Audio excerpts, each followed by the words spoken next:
ಸ್ನೇಹಿತರೆ, media masters ನ್ಯೂಸ್ಗೆ ಸ್ವಾಗತ. ಗೆಳೆಯರೆ, ಸಂಜೆ ಆದರೆ ಸಾಕು ಚಿಕ್ಕ ಮಕ್ಕಳಿಂದ ಹಿಡಿದು ದೊಡ್ಡವರ ತನಕ ಎಲ್ಲರೂ ಸ್ನ್ಯಾಕ್ಸ್ನ ಮೊರೆ ಹೋಗ್ತಾರೆ. ಅದರಲ್ಲೂ ಬೀದಿ ಬದಿ ಸಿಗೋ ಚಾಟ್ಸ್ಗಳಿಗೆ ಸಾಕಷ್ಟು ಜನ ಅಭಿಮಾನಿಗಳು ಇರ್ತಾರೆ. ಮಸಾಲ್ ಪುರಿ, ಪಾನಿಪುರಿ, ಗೋಬಿ ಮಂಚೂರಿ ಸೇರಿದ ಹಾಗೆ ವಿವಿಧ ರೀತಿಯ ಚಾಟ್ಸ್ಗಳನ್ನ ಇಷ್ಟಪಡೋರು ಸಾಕಷ್ಟು ಜನ ಇದ್ದಾರೆ. ಆದ್ರೆ ಇದೀಗ ಗೋಬಿ ಮಂಚೂರಿಗೆ ನಿರ್ಬಂಧದ ಬಿಸಿತಾಗಿದೆ. ಇಂಡೋ ಚೈನೀಸ್ ಡಿಶ್ ಆಗಿರೋ ಗೋಬಿಯನ್ನ ಬ್ಯಾನ್ ಮಾಡಿ ಗೋವಾದ ಸ್ಥಳೀಯ ಸಂಸ್ಥೆಯೊಂದು ಆದೇಶವನ್ನು ಹೊರಡಿಸಿದೆ. ಗೋವಾದ ಮಪೂಸಾ ಸಿಟಿಯ ಕಾರ್ಪೊರೇಷನ್ ಈ ನಿರ್ಧಾರವನ್ನು ತೆಗೆದುಕೊಂಡಿದೆ. ಹಾಗಾದ್ರೆ ಗೋಬಿ ಬ್ಯಾನ್ಗೆ ಕಾರಣ ಏನು? ಅವರು ಗೋಬಿಯನ್ನ ಬಂದ್ ಮಾಡೋದಕ್ಕೆ ಕೊಡ್ತಾ ಇರೋ ಕಾರಣವನ್ನ ಯಾಕೆ ಎಲ್ಲರೂ ಒಪ್ತಾ ಇಲ್ಲ ಅನ್ನೋದ್ರ ಬಗ್ಗೆ ಒಂದಷ್ಟು ಮಾಹಿತಿಯನ್ನ ನಾವಿಲ್ಲಿ ನೋಡೋಣ.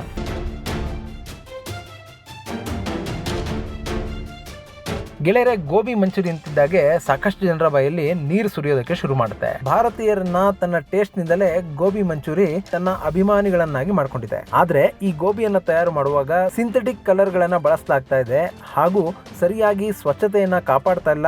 ಗೋಬಿ ಮಂಚೂರಿಯನ್ನ ಬ್ಯಾನ್ ಮಾಡಿದೆ. ಗ್ರಾಹಕರ ಆರೋಗ್ಯವನ್ನ ಗಮನದಲ್ಲಿಟ್ಟುಕೊಂಡು ಈ ಬ್ಯಾನ್ ನ ಹೇರಲಾಗಿದೆ ಅಂತ ಮಫೂಸಾ ಮುನ್ಸಿಪಲ್ ಕೌನ್ಸಿಲ್ ನ ಚೇರ್ಪರ್ಸನ್ ಸ್ಪಷ್ಟನೆಯನ್ನ ಕೂಡ ಕೊಟ್ಟಿದ್ದಾರೆ. ಆದ್ರೆ ಈ ಬ್ಯಾನ್ ಅನ್ನ ಎಲ್ಲರೂ ಒಪ್ಪಿಕೊಂಡಿಲ್ಲ. ಹೀಗಾಗಿ ಗೋಬಿ ಬ್ಯಾನ್ ಇದೀಗ ವಿವಾದದ ಸ್ವರೂಪವನ್ನು ಪಡ್ಕೊಳ್ತಾ ಇದೆ. ಆರೋಗ್ಯದ ದೃಷ್ಟಿಯಿಂದ ಕೆಲವರು ಈ ನಿರ್ಧಾರವನ್ನ ಸಪೋರ್ಟ್ ಮಾಡಿದ್ರೆ, ಇನ್ನು ಕೆಲವರು ಇದನ್ನ ವಿರೋಧ ಮಾಡ್ತಾ ಇದ್ದಾರೆ. ಗೋವಾದಲ್ಲಿ ಸ್ಥಳೀಯ ಆಹಾರಕ್ಕೆ ಪ್ರಾಮುಖ್ಯತೆ ಕೊಡೋ ನಿಟ್ಟಿನಲ್ಲಿ ಔಟ್ಸೈಡ್ ಆಹಾರದ ಮೇಲೆ ನಿರ್ಬಂಧವನ್ನ ಹೇರಲಾಗ್ತಿದೆ ಅಂತ ಆರೋಪಗಳನ್ನ ಮಾಡ್ತಾ ಇದ್ದಾರೆ. ಕೇವಲ ಗೋಬಿ ಮಂಚೂರಿಯನ್ನ ಯಾಕೆ ಬ್ಯಾನ್ ಮಾಡಲಾಗ್ತಾ ಇದೆ? ಚಿಕನ್ ಮಂಚೂರಿಗೆ ಈ ನಿರ್ಬಂಧ ಯಾಕಿಲ್ಲ? ಗೋಬಿ ತಯಾರಿಕೆಗೆ ಕಠಿಣ ನಿಯಮಗಳನ್ನ ತರೋ ಬದಲು ಬ್ಯಾನ್ ಯಾಕೆ ಮಾಡಲಾಗ್ತಿದೆ ಅಂತ ಒಂದಷ್ಟು ಜನ ಸೋಷಿಯಲ್ ಮೀಡಿಯಾದಲ್ಲಿ ಪ್ರಶ್ನೆ ಮಾಡ್ತಾ ಇದ್ದಾರೆ. ಸ್ನೇಹಿತರೆ, ಇಲ್ಲಿ ಎಲ್ಲರ ಗಮನವನ್ನ ಸೆಳೆದಿರೋದು local versus outside food war. ಕಳೆದ ಅಕ್ಟೋಬರ್ ನಲ್ಲಿ ಗೋವಾ ಸರ್ಕಾರ ಬೀಚ್ ಗಳ ಬಳಿ ಇರುವ ಹೋಟೆಲ್ಗಳು ಕಂಪಲ್ಸರಿಯಾಗಿ ಫಿಶ್ ಕರಿ ಹಾಗೂ ರೈಸ್ ಅನ್ನ ಸರ್ವ್ ಮಾಡುವಂತೆ ಆದೇಶವನ್ನ ಕೊಟ್ಟಿತು. ಗೋವಾ ಭಾರತದ ಪ್ರಮುಖ ಟೂರಿಸ್ಟ್ ಡೆಸ್ಟಿನೇಷನ್.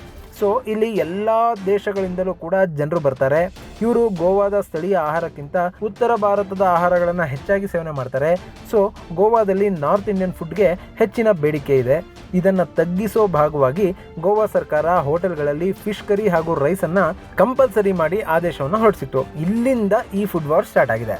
ಸ್ಥಳೀಯ ಆಹಾರವನ್ನು ಪ್ರಮೋಟ್ ಮಾಡೋ ನಿಟ್ಟಿನಲ್ಲಿ ಗೋವಾ ಸರ್ಕಾರ ಈ ರೀತಿಯ ಸ್ಟೆಪ್ಗಳನ್ನು ತೆಗೆದುಕೊಳ್ತಿದೆ ಅಂತ ಜನ ಆರೋಪ ಮಾಡೋದಕ್ಕೆ ಶುರು ಮಾಡಿದ್ದಾರೆ.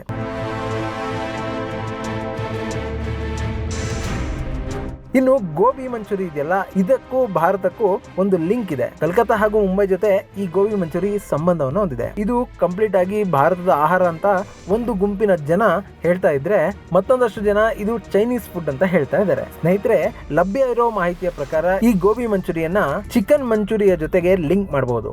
1970ರ ಸಮಯದಲ್ಲಿ ಚೀನಾ ಮೂಲದ ಅಡಿಗೆ ಭಟ್ಟ ನೆಲ್ಸನ್ ವಾಂಗ್ ಅನ್ನೋರು ಅಕಸ್ಮಾತ್ ಆಗಿ ಚಿಕನ್ ಮಂಚೂರಿಯನ್ನ ಕಂಡು ಹಿಡಿದ್ರು ಅಂತ ಹೇಳಲಾಗ್ತಾ ಇದೆ. ಕ್ರಿಕೆಟ್ ಕ್ಲಬ್ ಆಫ್ ಇಂಡಿಯಾದಲ್ಲಿ ಅಡಿಗೆ ಮಾಡುವಾಗ ಹೊಸ ಡಿಶ್ ನ ತಯಾರಿಸೋದಕ್ಕೆ ನೆಲ್ಸನ್ ವಾಂಗ್ ನಿರ್ಧಾರ ಮಾಡಿದ್ರು. ಆಗ ಮಸಾಲೆಯುಕ್ತ ಕಾರ್ನ್ ಫ್ಲವರ್ ಹಿಟ್ ನಲ್ಲಿ ಚಿಕನ್ ತುಂಡುಗಳನ್ನ ಮಿಕ್ಸ್ ಮಾಡಿ ಆನಂತರ ಅದನ್ನ ಡೀಪ್ ಫ್ರೈ ಮಾಡಿದ್ರು. ಬಳಿಕ ಅವನ್ನ soya sauce, vinegar, tomato sauce ನಿಂದ ಮಾಡಿದ ಗ್ರೇವಿಯಲ್ಲಿ ಮತ್ತೊಮ್ಮೆ ಫ್ರೈ ಮಾಡಿದ್ರು.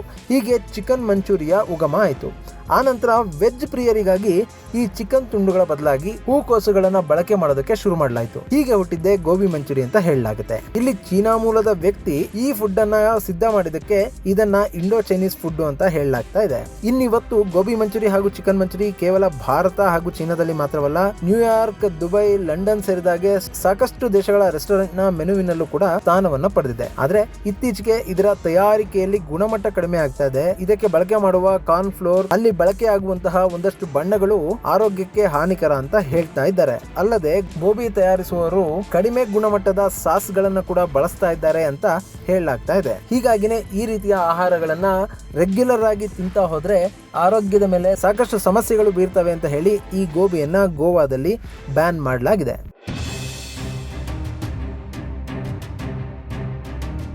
ಗೆಳೆಯರೆ, ಗೋವಾದಲ್ಲಿ ಗೋಬಿ ಮೇಲೆ ಇದೇ ಮೊದಲ ಬಾರಿಗೆ ಏನು ಬ್ಯಾನ್ ಅನ್ನ ಹೇರ್ತಾ ಇಲ್ಲ.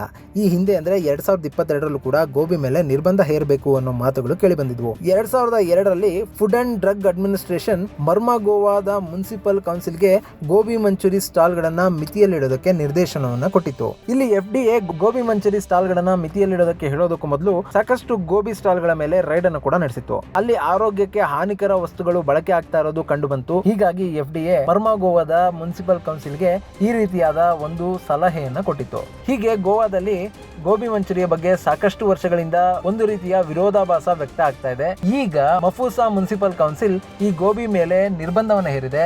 ಆದ್ರೆ ಇದಕ್ಕೆ ಸಾಕಷ್ಟು ಜನ ಒಪ್ಪಿಗೆಯನ್ನು ಕೊಡ್ತಾ ಇಲ್ಲ. ಹೀಗಾಗಿ ಈ ಗೋಬಿಯ ಮೇಲಿನ ನಿರ್ಬಂಧ ಅಲ್ಲಿ ಎಷ್ಟು ದಿನಗಳ ಕಾಲ ಮುಂದುವರಿಯುತ್ತೆ ಅನ್ನೋದನ್ನ ಕಾದು ನೋಡ್ಬೇಕು. ಗೆಳೆಯರೆ, ಇಲ್ಲಿ ಗೋಬಿ ಮಂಚೂರಿ ಮಾತ್ರ ಅಲ್ಲ, ಹೊರಗಡೆ ತಯಾರಿಸುವ ಫುಡ್ ಗಳಲ್ಲಿ ಸಾಕಷ್ಟು ಹಾನಿಕಾರಕ ಕೆಮಿಕಲ್ ಗಳನ್ನ, ಅಜಿನೋಮೋಟೋವನ್ನ, ಕೆಮಿಕಲ್ ಯುಕ್ತ ಕಲರ್ ಗಳನ್ನ ಬಳಸ್ತಾ ಇದ್ದಾರೆ ಅಂತ ಸಾಕಷ್ಟು ವರ್ಷಗಳಿಂದ ಸಾಕಷ್ಟು ಜನ ದೂರದಲ್ಲೇ ಬರ್ತಾ ಇದ್ದಾರೆ. ಹೀಗಾಗಿ ಔಟ್ಸೈಡ್ ಫುಡ್ ಗಳನ್ನ ತಿನ್ನುವಾಗ ಸ್ವಲ್ಪ ಇತಿಮಿತಿ ಇರಲಿ. ಇದು ಗೆಳೆಯರೆ, ಗೋವಾದ ಮಫೂಸಾದಲ್ಲಿ ಗೋಬಿ ಮಂಚೂರಿಯ ಮೇಲೆ ಬ್ಯಾನ್ ಅನ್ನು ಹೇರಲಾಗಿರೋ ಬಗ್ಗೆ ಒಂದಷ್ಟು ಮಾಹಿತಿ. ಮುಂದಿನ ವಿಡಿಯೋದಲ್ಲಿ ಮತ್ತೊಂದು ವಿಶೇಷವನ್ನ ನಿಮ್ಮ ಮುಂದಿಡ್ತೀನಿ. ಅಲ್ಲಿವರೆಗೂ ನಮಸ್ಕಾರ.